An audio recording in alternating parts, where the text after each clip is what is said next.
Welcome to Secure Me, where we turn conflict into connection together, one conversation at a time.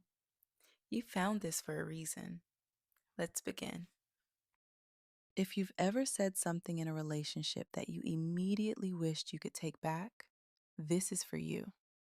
Not because you're toxic, not because you're difficult, but because somewhere along the way, fear learned to speak before you could. And if that pattern keeps showing up, if you keep finding yourself on the other side of a moment thinking, why do I keep doing this? Then you already know this isn't just about one conversation. This is about the cycle. And today, we're going to walk through it together.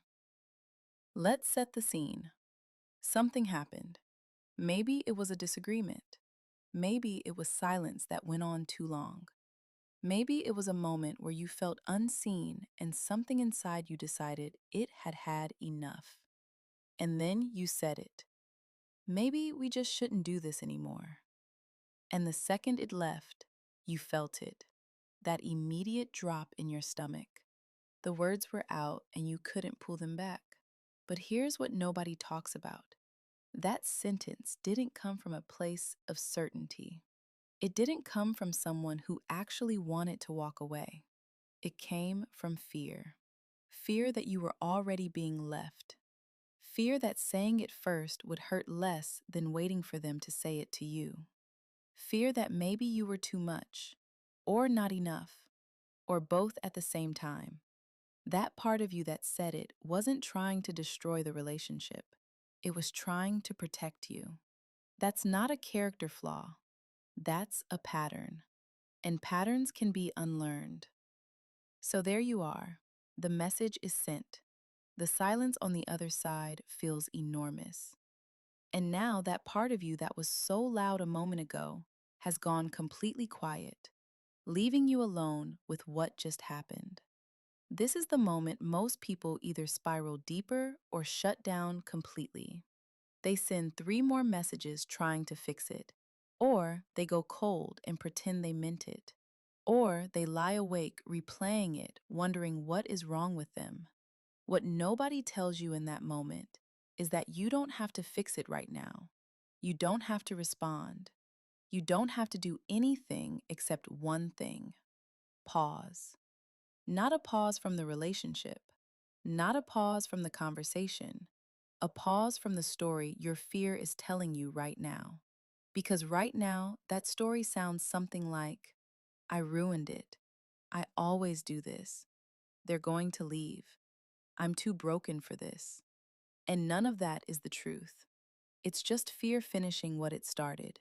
So before you send another message, before you go cold, before you convince yourself of something that isn't real yet, come back to what's actually true. Come back to yourself. That's where this gets better. Take a moment to pause and reset. Now that we've paused, let's talk about what's actually happening in this moment. When fear speaks first, it doesn't just affect what you say, it affects how you see everything. The silence from the other person feels like abandonment. The uncertainty feels like confirmation. Every piece of missing information gets filled in with the worst possible version of the story. And the reason that happens isn't because something is wrong with you. It's because that part of you has been here before. Maybe not with this person, maybe not even in a relationship, but somewhere, at some point, silence meant something was wrong. Distance meant you weren't wanted. And that part of you never forgot. So when it shows up now, it's not overreacting. It's pattern matching. It's doing exactly what it learned to do to keep you safe. The problem is, it's working from an old map.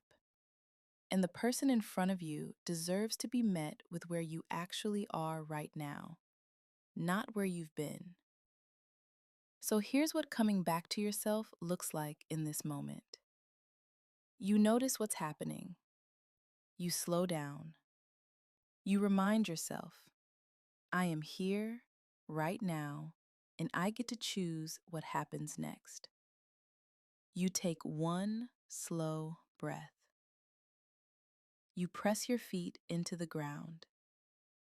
You soften your jaw, and you come back. Not perfect, not completely calm, just back. So now you've paused. You've come back to yourself. The fear has settled just enough for you to think clearly. And now comes the part that actually changes things. Not fixing it perfectly, not having the right words immediately, not pretending the moment didn't happen, just showing up honestly.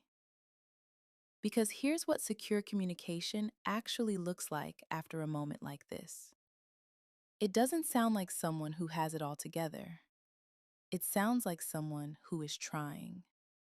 Someone who cares enough to come back to the table even when it's uncomfortable. It sounds something like, I don't want to lose this. I said that because I was scared, not because I'm done. And I'm sorry it came out that way. That's it. No grand speech, no perfect explanation, just honesty without armor. And what makes that secure isn't that it's perfectly worded, it's that it's true. It communicates what you actually feel. It takes responsibility without destroying yourself in the process. And it keeps the door open for both of you. That's not weakness. That's one of the hardest and most courageous things a person can do. And it's a skill, which means the more you practice it, the more natural it becomes.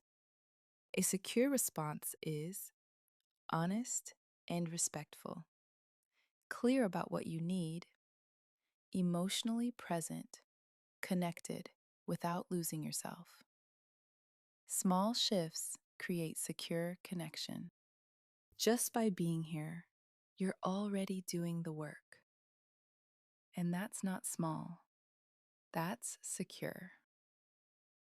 If this resonated, like this video, leave a comment below with what landed most for you, and subscribe so we can keep doing this work together. Real growth and transformation happens one shift at a time. And if someone in your life needs this today, share it with them.